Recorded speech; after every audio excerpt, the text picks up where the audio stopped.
Nintendo presents. Ah, that takes me back to the days.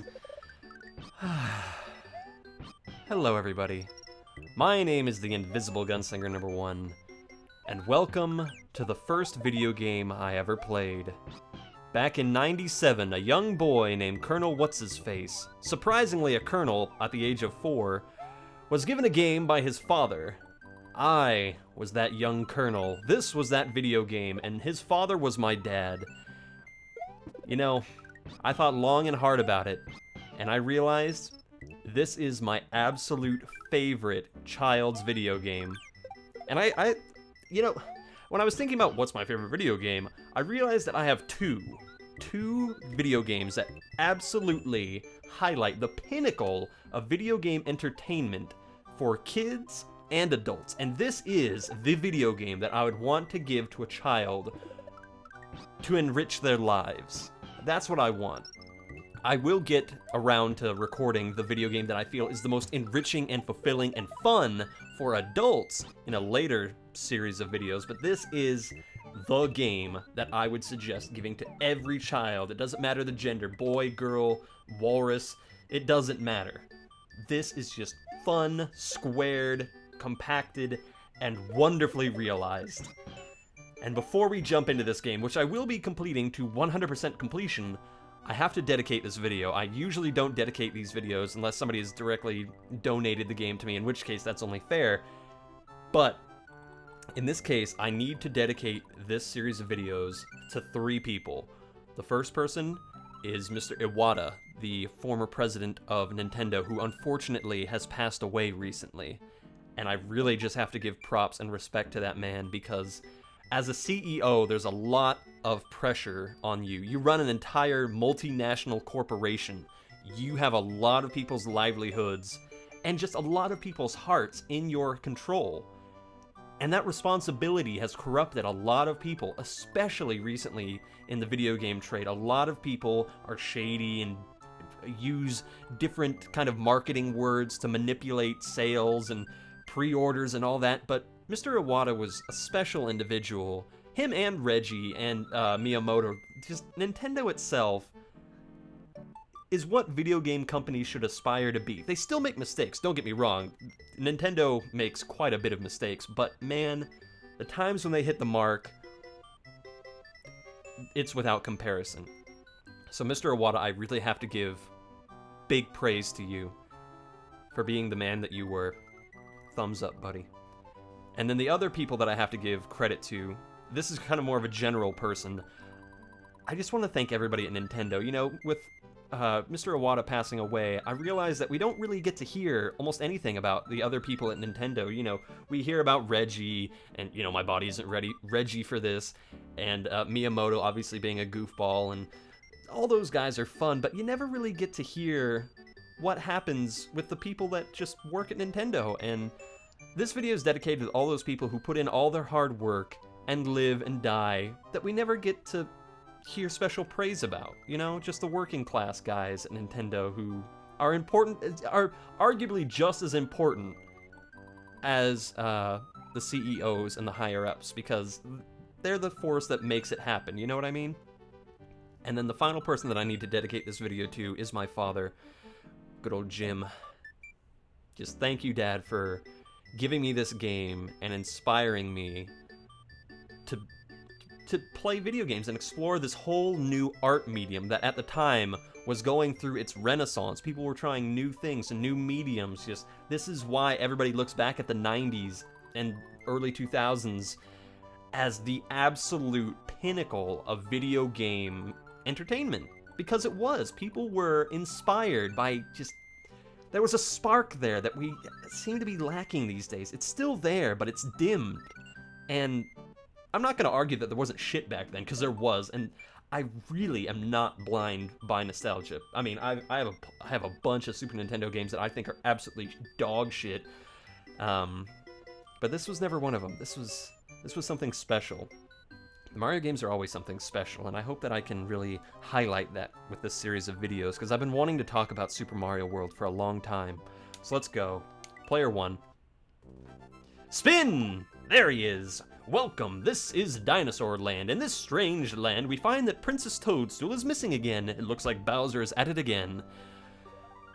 The good old days when Princess Peach was called Toadstool. I mean, that's the perfect name for her, in my opinion. I mean, Peach is all well and good, whatever. It kind of fits more with her, like, regal lifestyle, but I always like Toadstool because she is a attractive, interesting character, but she has just this terrible name of Toadstool. Who wants to go and rescue a Toadstool? So I always found that ironically endearing. And she is, if you're gonna make Peach an interesting person to want to rescue, let's be honest here, even though Peach has gotten a lot of characterization in like the Paper Mario games, she really is just a big MacGuffin. I mean, she's the driving force that once we get it, the game's over, you know what I mean? That's kind of the definition of a MacGuffin. Anyway, let's go into Yoshi's house. Hey, Yoshi's actually got a house. Oh god, I forgot that Mario can look up. That's weird. First thing I have to say is the art style of this game has definitely held up over the years. This game looks just as wonderfully beautiful as it did back in the 90s. Although the birds, I will admit, look a little wide-eyed and weird. So let's read the message. Hello, I'm sorry, but I'm not home. I have gone to rescue my friends who are captured by Bowser, Yoshi. Well, we'll get to see exactly how far he got in his journey across Dinosaur Land. And that's the other thing that I liked about this game, is that it's not the Mushroom Kingdom, so they can do a lot more interesting and creative things with it. Yoshi's Island 1, please. Alright. Now, the other thing about this game is how unexpected things are. That's what I love about this game. I mean, look at that. That is a dinosaur with little devil wings. That's how you know he's evil. You know, Yoshi doesn't have devil wings. And you can crush them and they will be crippled and run faster away from you, as if to say, oh god, I'm half dead already, don't kill me. And then I kill them anyway. And I mean, what are those things in the background? That's another thing that this game always endeared. This game is just so endearing to a child because it inspires your curiosity. I mean, why did a mushroom just pop out of my head? Did Mario just poop out a mushroom? I mean, he can eat some mushrooms, but not other mushrooms. What's going on? I mean, what is this background? What are all those shiny gems in the background? They inspire questions and curiosity, and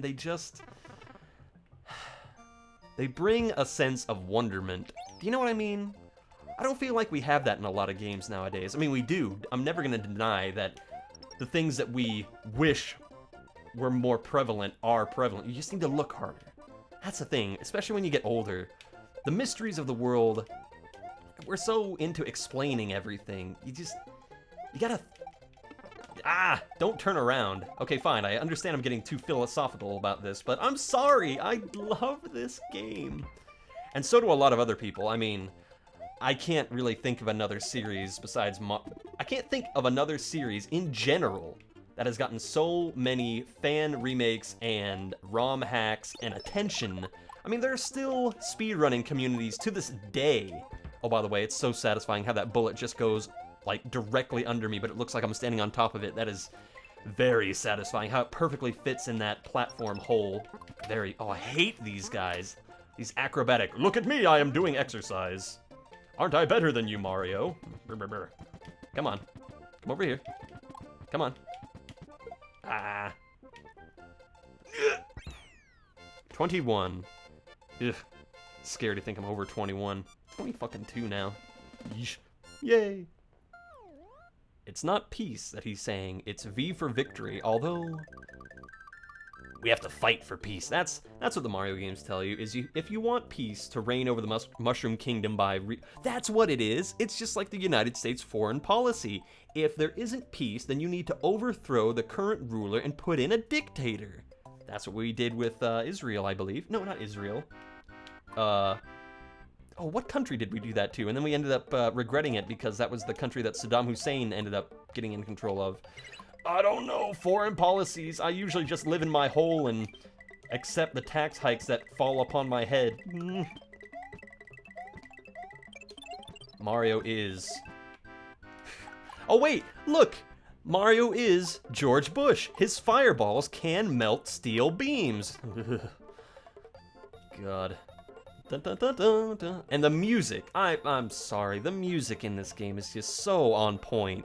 It really is. Now let's spin to win and see what kind of funny pose Mario gets in. Ugh! Oh, that's not even that funny. Looks like you're picking your nose.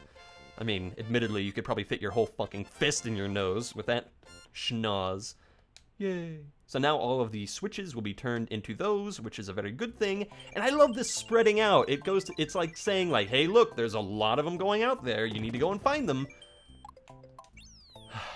And I really like the overworld Mario too, how he has his own unique sprite. And this has to be said, I am so excited for the Super Mario Maker coming out on, unfortunately, on September 11th, so Mario really can melt steel beams. That's a poor release date, Nintendo.